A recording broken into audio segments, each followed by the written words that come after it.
Kementerian Energi dan Sumber Daya Mineral atau ISDM angkat suara perihal kelanjutan pendanaan dari negara-negara maju seperti Amerika Serikat untuk program transisi energi di Indonesia melalui Just Energy Transition Partnership atau JETP. Komitmen pendanaan tersebut sejatinya sudah diungkapkan sejak November 2022 lalu. Namun, setelah Presiden Amerika Serikat Donald Trump berkuasa, negara paman Sam itu kini sudah tidak sejalan dengan komitmen transisi energi. Hal itu dibuktikan pasca keluarnya Amerika Serikat dari Perjanjian Iklim Paris atau Paris Agreement. China pada Selasa 21 Januari 2025 memberikan respon terhadap keputusan Donald Trump yang menarik Amerika Serikat dari Perjanjian Iklim Paris. Melalui juru bicara Kementerian Luar Negeri Guo Jiakun, China menyatakan prihatin dengan keputusan Trump tersebut. China khawatir keputusan Amerika Serikat itu akan menjadi pukulan bagi upaya-upaya dunia untuk memerangi pemanasan global dan menjauhkan Amerika Serikat dari sekutu-sekutu terdekatnya. Menurut China, perubahan iklim adalah tantangan bersama yang dihadapi umat manusia, sehingga tidak ada negara yang bisa menghindar dari hal tersebut. Guo Jiakun pun menegaskan komitmen China terhadap upaya global dalam mengatasi masalah iklim. 中方对美方宣布将要退出巴黎协定表示关切。气候变化是全人类面临的共同挑战，没有一个国家能够置身事外，也没有一个国家能够独善其身。中国积极应对气候变化的决心和行动一以贯之。 Sebelumnya, Presiden Donald Trump menandatangani perintah eksekutif pada Senin 20 Januari 2025 yang mengarahkan Amerika Serikat untuk kembali menarik diri dari Perjanjian Iklim Paris. Perjanjian Paris adalah perjanjian internasional yang bertujuan untuk mengatasi perubahan iklim dan dampaknya. Negara-negara yang menandatangani Perjanjian Paris tersebut termasuk Amerika Serikat, China, Uni Eropa, Rusia, Jepang, dan India yang merupakan negara dengan tingkat emisi tinggi.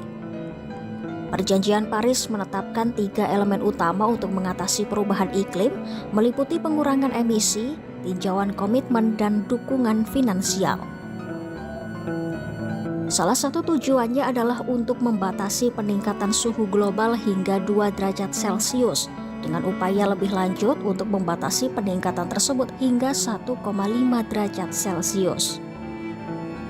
Namun, Donald Trump menarik Amerika Serikat dari Perjanjian Paris karena menganggap perjanjian tersebut tidak adil dan berat sebelah. Trump juga menuduh China melakukan pencemaran lingkungan tanpa adanya hukuman.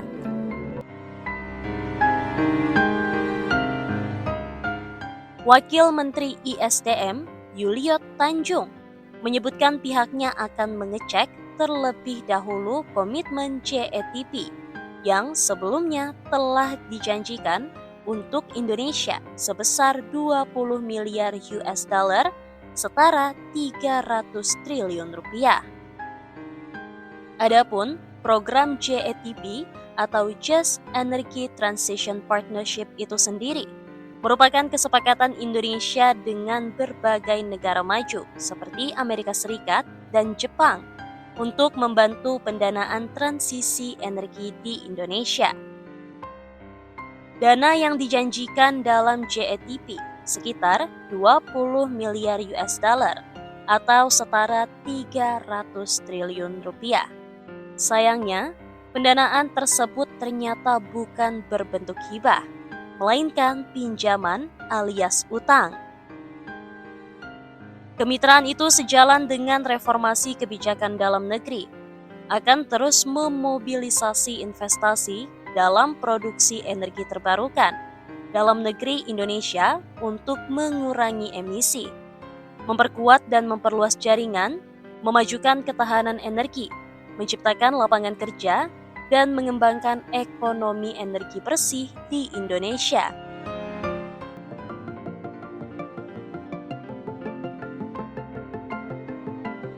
Direktur Center of Economics and Law Studies atau CELIOS, Bima Yudhistira, menyampaikan bahwa kebijakan Presiden Amerika Serikat Donald Trump keluar dari Perjanjian Iklim Paris 2015 dapat berdampak ke program transisi energi Indonesia. Bima pun menyarankan agar pemerintah segera mencari alternatif transisi energi untuk mengantisipasi keluarnya Amerika Serikat. Menurutnya, Indonesia dapat merapat ke Timur Tengah untuk mengamankan kerjasama baru di bidang transisi energi. Bima menambahkan, negara-negara Timur Tengah adalah mitra potensial dan selama ini telah membantu pembangunan di Indonesia. Salah satu contohnya adalah proyek pembangkit listrik tenaga surya Cirata, Jawa Barat yang merupakan hasil kerjasama dengan Uni Emirat Arab. Menurut Bima, dampak keputusan Trump keluar dari Perjanjian Paris 2015 cukup signifikan bagi Indonesia. Salah satu risikonya terkait program kemitraan transisi energi yang berkeadilan atau JETP di Indonesia yang dipimpin Amerika Serikat. Pada saat bersamaan, Indonesia butuh anggaran besar untuk membangun infrastruktur energi baru terbarukan guna mempercepat penghentian pembangkit listrik tenaga batu bara sesuai komitmen Presiden Prabowo Subianto di G20. Apabila JETP tidak diteruskan, Indonesia berpotensi kehilangan donor terbesar di bidang transisi energi. Hal tersebut mengancam keberlangsungan proyek-proyek yang didanai Amerika Serikat. Di sisi lain, Bima menyebut keluarnya Amerika Serikat dari Perjanjian Paris 2015 dapat menimbulkan gejolak harga nikel dan baterai di pasar internasional. Padahal Indonesia sedang mendorong agar nikel dan berbagai barang mineral dari proses hilirisasi bisa masuk ke rantai pasok global khususnya ke pasar Amerika Serikat. Tetapi dengan Trump yang mendorong produksi migas domestik, ini menjadi ancaman serius bagi masa depan ekspor nikel Indonesia. Untuk memitigasi dampak keluarnya Amerika Serikat dari Perjanjian Paris 2015, Bima menyarankan agar pemerintah segera menerapkan pembatasan produksi biji nikel dan menghentikan pembangunan smelter baru. Langkah ini diharapkan dapat menjaga harga nikel pada 2025.